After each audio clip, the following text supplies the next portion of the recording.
जय हिंद, वंदे मातरम। दोस्तों, आज जो हम बात करने जा रहे हैं भारत के राष्ट्रपिता कहे जाने वाले महात्मा गांधी की आत्मकथा सत्य के साथ मेरे प्रयोगों की कहानी पर आधारित है और यह इस सीरीज का भाग 3 है।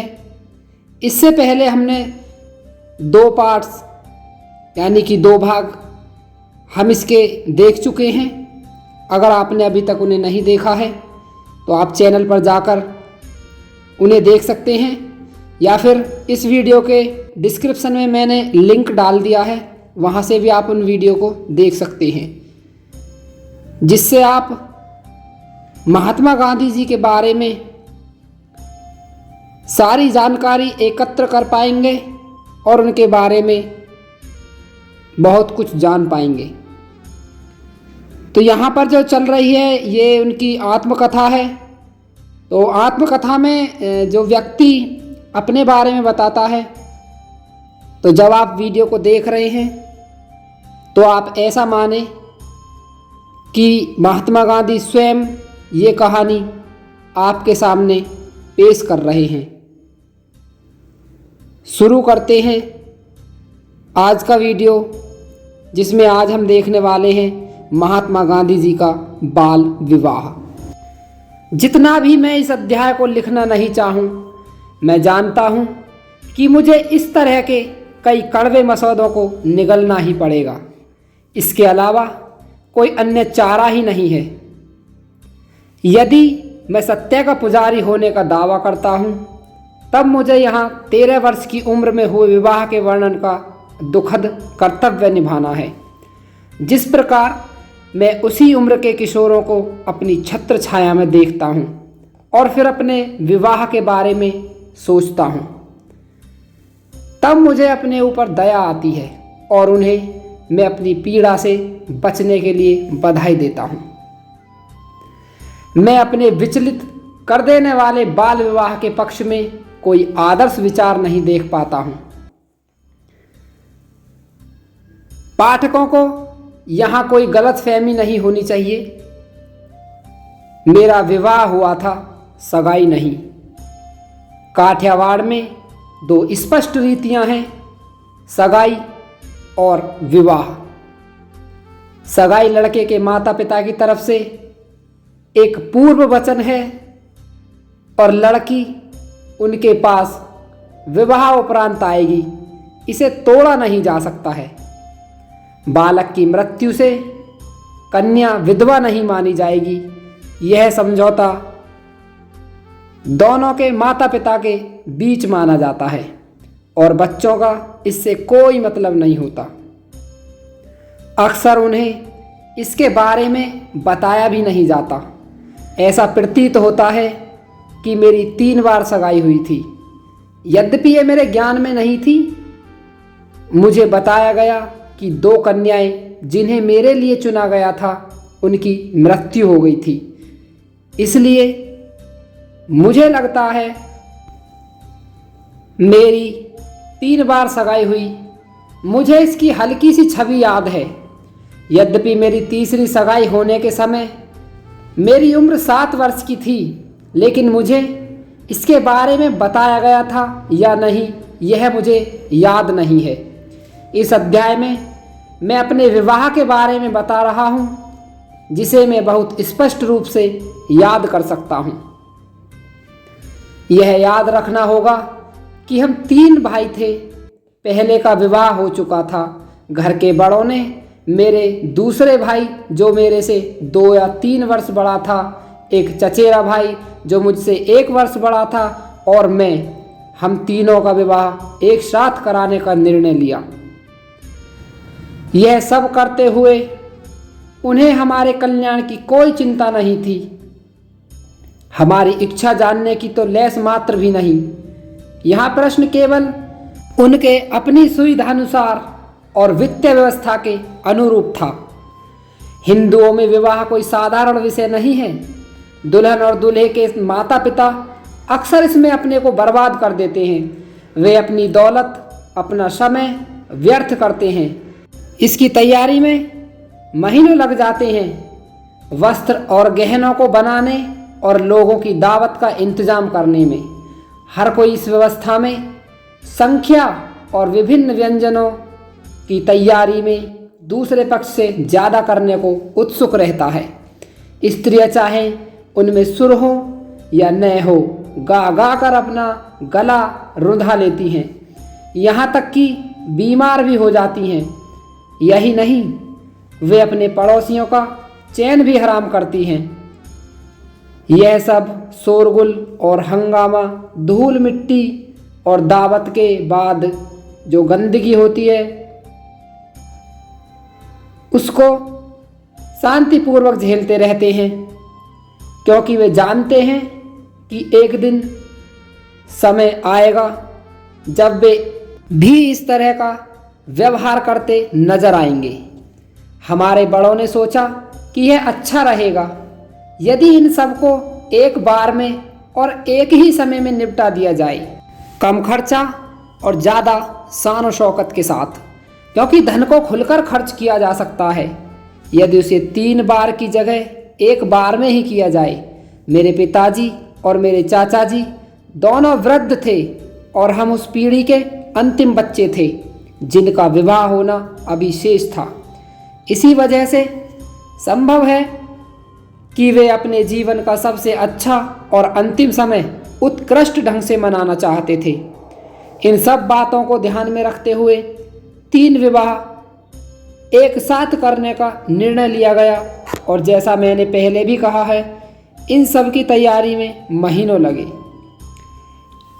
इन सब में हो रही तैयारियों के द्वारा हमें आने वाली घटना के बारे में पता चला।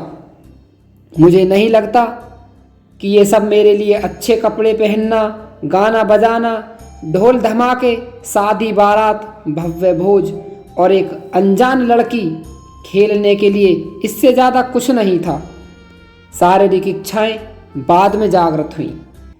मैं अपनी इस शर्म को पर्दे में रखना चाहता हूँ, सिवा उन विवरणों के अलावा जिन्हें मैं बताना चाहता हूँ और बताने योग्य समझता हूँ।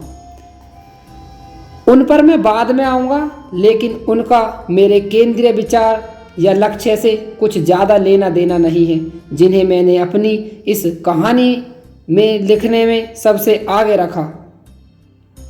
इस प्रकार मुझे और मेरे भाई को राजकोट से पोरबंदर ले जाया गया। अंतिम डरावे से पूर्व वहाँ कुछ रोचक घटनाएं घटी। उदाहरण के तौर पर हल्दी लेप में हमारे शरीर को हल्दी से मलना, लेकिन यहाँ मुझे इन सबको बताने की आवश्यकता नहीं है। मेरे पिता एक दीवान थे, फिर भी वे एक सेवक थे। यह और ज़्यादा ज़रूरी हो जाता है क्योंकि ठाकुर साहब उन्हें बहुत मानते थे। वे अंतिम समय तक उन्हें जाने नहीं देना चाहते थे। जब वे इसके लिए राजी हुए तब उन्होंने मेरे पिताजी के लिए विशेष सवारी का इंतज़ाम किया, जिसकी वजह से उनकी यात्रा 2 दिन पहले समाप्त हो गई। लेकिन भाग्य को कुछ और ही मंजूर था। पोरबंदर राजकोट से 120 मील की दूरी पर है। गाड़ी द्वारा 5 दिन की यात्रा। मेरे पिताजी ने वह दूरी 3 दिन में तय की, लेकिन कोचवान ने तीसरे चरण में गाड़ी उलट दी और उन्हें कई जगह चोटें लगी। वे पट्टियों से लिपटे हुए घर पहुँचे। आने वाले समारोह में उनका और हमारा उत्साह और रुचि काफ़ी खत्म हो गई थी, लेकिन रीति रिवाज और रस्मों को पूरा करना था, क्योंकि विवाह की तिथि कैसे बदली जा सकती थी। अपने पिताजी की चोट को भूलकर मेरा बालपन विवाह के उत्सव में शामिल हो गया। मैं अपने माता पिता के प्रति समर्पित था, लेकिन मैं अपने हाड़ मांस के जुनून के प्रति भी उतना ही समर्पित था जिसका शरीर गुलाम था। मुझे अभी यह सीखना बाकी था कि अपने माता पिता पर पूर्ण समर्पण के लिए मुझे अपनी खुशी और सुख को कम करना चाहिए। और जैसा कि मुझे मेरे सुख की इच्छा के लिए सबक और सज़ा देने के लिए एक घटना घटी जो तभी से मेरे मन को उद्वेलित करती रही, जिसके बारे में मैं बाद में बताऊंगा। निष्कुलानंद का एक गाना है, वस्तुओं का त्याग बिना इच्छा के त्याग के क्षणिक होता है, चाहे आप कितना भी प्रयास क्यों न करें। जब भी मैं इस गाने को गाता या किसी को गाते हुए सुनता, तब वह कड़वी घटना मेरी स्मृति में वापस आ जाती है और मैं शर्म के मारे मर जाता हूँ। अपनी चोट के बावजूद मेरे पिताजी ने बहुत साहस से काम किया और विवाह समारोह में बढ़ चढ़कर भाग लिया। जब मैं इसके बारे में सोचता हूँ, तब आज भी मेरे दिमाग के सामने वह स्थान जहाँ बैठकर उन्होंने विवाह के रीति रिवाज की विभिन्न तैयारियों पर नज़र रखी, वह सजीव हो उठता है। उस समय मैंने सपने में भी नहीं सोचा था कि एक दिन बाल्यावस्था में मेरा विवाह कर देने के लिए मैं उनकी कितनी आलोचना करूँगा। उस दिन मुझे सब कुछ सामान्य, सही और अच्छा लगा था। मैं भी विवाह करने के लिए बहुत उत्सुक था और उस दिन के सभी क्रियाकलापों में मुझे कुछ भी अनुचित नहीं लगा था। उस दिन की सभी चीज़ें मेरी स्मृति में जीवंत हैं, यहाँ तक कि आज भी स्वयं को सजीव रूप में देख सकता हूँ कि कैसे हम विवाह मंच पर बैठे थे, कैसे हमने सप्तपदी का पालन किया था, कैसे हमने नवविवाहित पति पत्नी के रूप में एक दूसरे के मुंह में कसार रखा था और कैसे हमने एक साथ रहना शुरू किया। और ओह, वह पहली रात 2 मासूम बच्चों ने स्वयं को जीवन के समुद्र में धकेल दिया था। मेरे भाई की पत्नी ने मुझे पहली रात्रि को मेरे व्यवहार पर प्रशिक्षण दिया था। मुझे पता नहीं किसने मेरी पत्नी को प्रशिक्षित किया था। मैंने इस बारे में उससे कभी कुछ नहीं पूछा और न ही ऐसा करने का अब भी विचार है। पाठक निश्चित रूप से जानते होंगे कि हम एक दूसरे का सामना करते समय बहुत नर्वस थे। निश्चित रूप से हम दोनों बहुत शर्म से भरे हुए थे। मैं उससे कैसे बात करूंगा और उससे क्या कहूंगा। प्रशिक्षण नाकामयाब रहा, लेकिन मेरे ऐसे मामलों में प्रशिक्षण की वास्तव में कोई ज़रूरत नहीं होती। पूर्व जन्म की छाप इतनी शक्तिशाली होती है कि किसी प्रकार का प्रशिक्षण उथला ही लगता है। हम धीरे धीरे एक दूसरे को जानने लगे और एक दूसरे के साथ खुलकर बातें करने लगे थे। हम एक ही उम्र के थे, लेकिन मुझे एक पति का अधिकार जमाने में ज़्यादा समय नहीं लगा। आज का एपिसोड यहीं पर ख़त्म करते हैं। अगले एपिसोड में हम बात करेंगे महात्मा गांधी की पति के रूप में भूमिका। जय हिंद, वंदे मातरम दोस्तों।